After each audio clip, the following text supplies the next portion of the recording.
Hello, I'm Vic Gilgis and I'm going to do a video talk today on trying to give you all a perspective on burnout or avoiding burnout.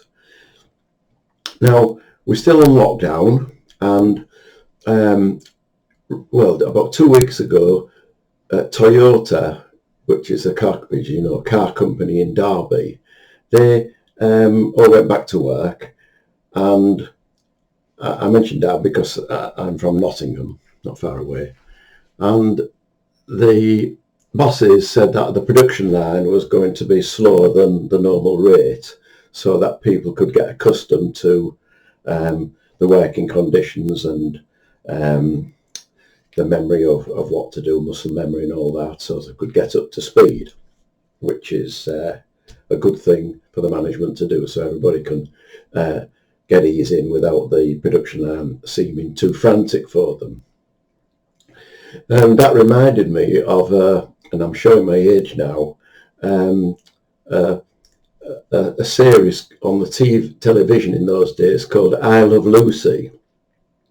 And it was about Lucy and her friend who got a job in a chocolate factory and were on a production line wrapping up chocolates, and the supervisor had informed them that their job was to, as each chocolate come along the line, to wrap the chocolate up and make sure that not one unwrapped chocolate got through to the next room, because it went up, or the conveyor belt went through a slot into the next room.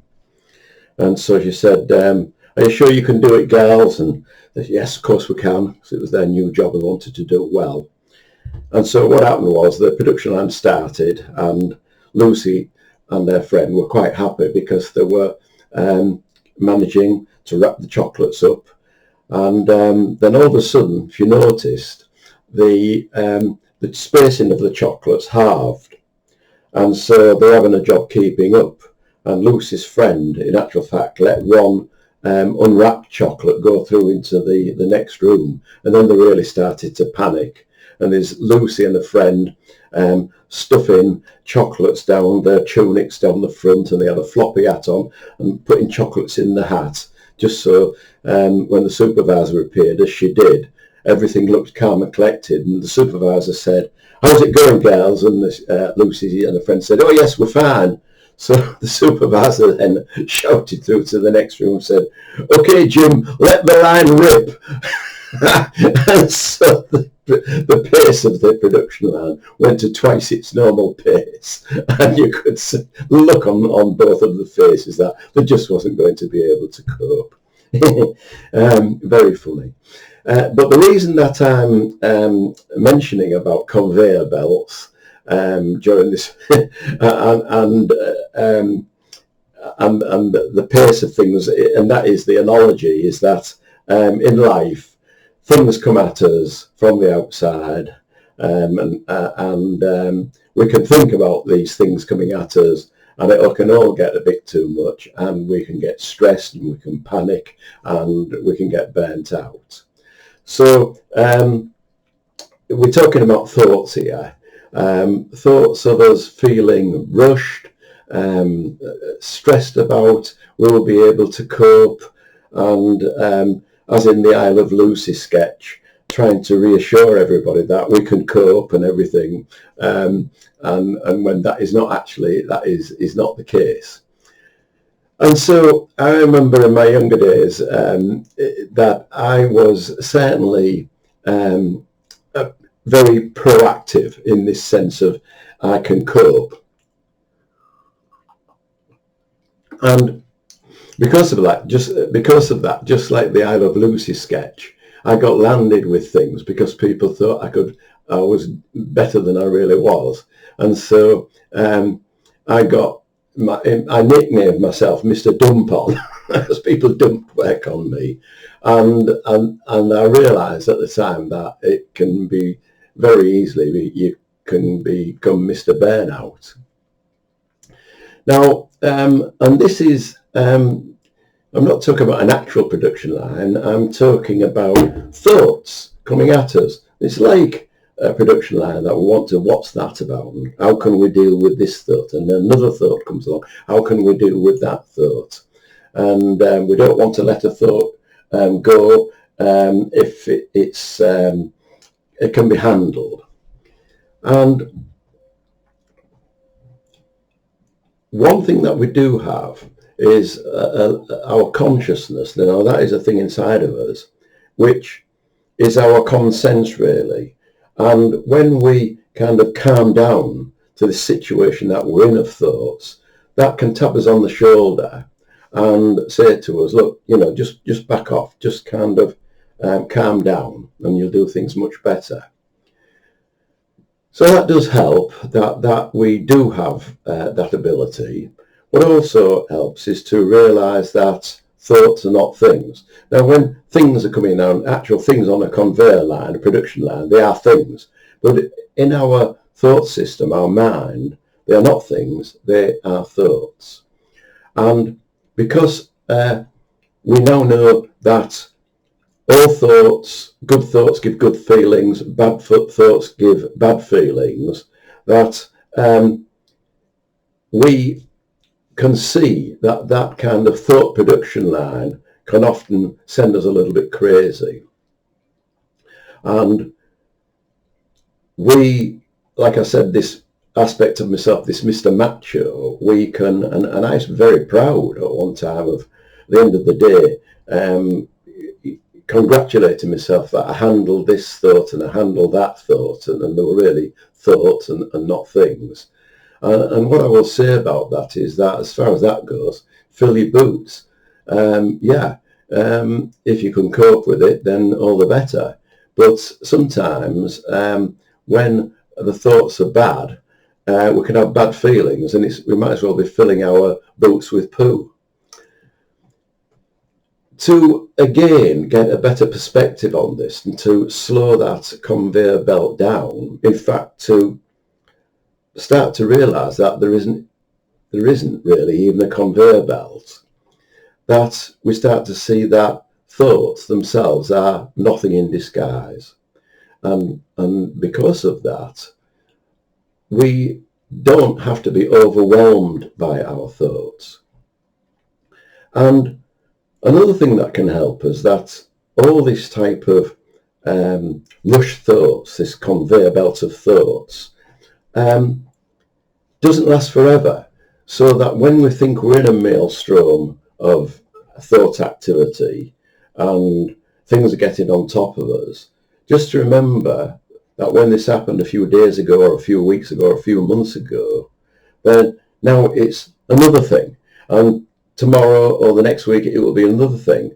And all these things settle down. So they can overwhelm us, get on top of us, and then as we become distracted and take our mind off them, and that's the secret there, it passes.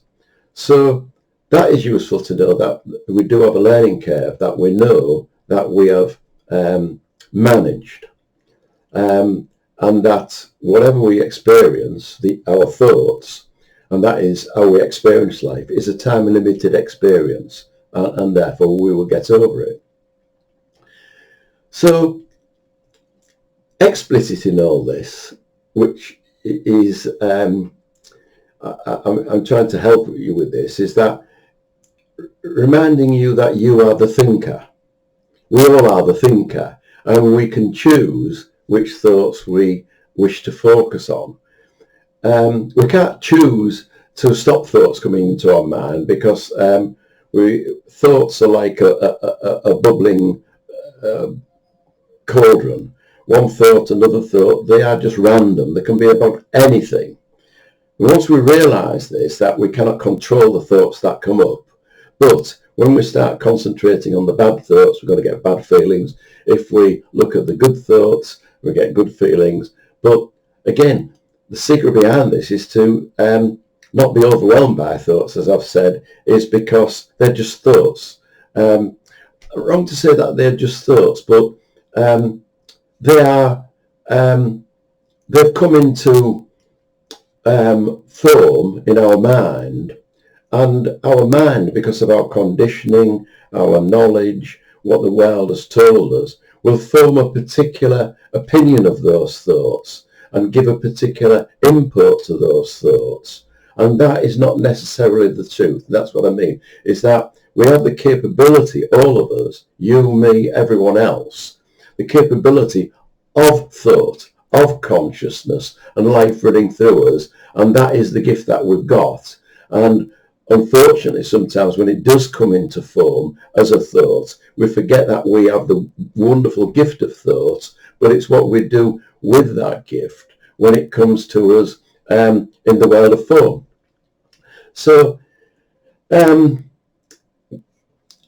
I suppose what I'm saying here is that we can, if we wish, train the mind to look for good thoughts coming down the conveyor belt of life and go with those, and good thoughts, good feelings, and train our mind to detect bad thoughts coming down the line, knowing that if we go with those, and a lot of people do, we're going to get bad feelings.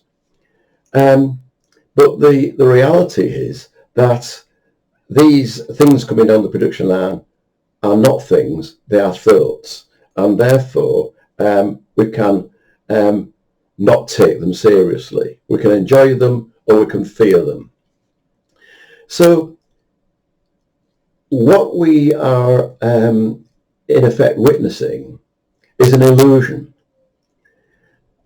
They're not things, they're thoughts. And the reality of our life is not those thoughts. The reality of life is that we have the ability to create those thoughts, and our consciousness makes us aware of those thoughts. And that part of us, everyone's got that part, call it our soul or our presence, the thinker in other words, is always there. And so therein lies what is real, what is reality, and with it is wisdom. And so when our personal mind goes, as it were, to sleep or backs off, then it contaminates less the thoughts that are coming into our mind, which will always come into our mind. So basically, pure thought is contaminated by the way in which we think. And it is nice to know that when we settle down with our thoughts, good thoughts, bad thoughts, worry thoughts, jealousy thoughts, hate thoughts, love thoughts, settle down, we get to what is in us that creates that thought. And that is our place of silence, our place of calm, our place of wisdom. This is why athletes, when they calm down to what is going on around them, the noise, like the outside, they make a perfect shot, for example. Because when you asked athletes, well, what happened there? You did it perfectly. And they just said, oh, I was in the zone. So everything else disappeared and their focus was purely on what they were doing, not all the outside interference. So this is the big clue, is to remember that our personal thoughts do obscure our wisdom, do obscure what really knows what is going on. So what is behind our thoughts about the conveyor belt of life will help us do the next thing that we need to do best. And the obviousness of what to do will start to become clearer to us. So the potential, when that conveyor belt of life, of thoughts about things, starts to turn us a little bit nutty or turn us to going a little bit crazy, the potential is to get away from this craziness.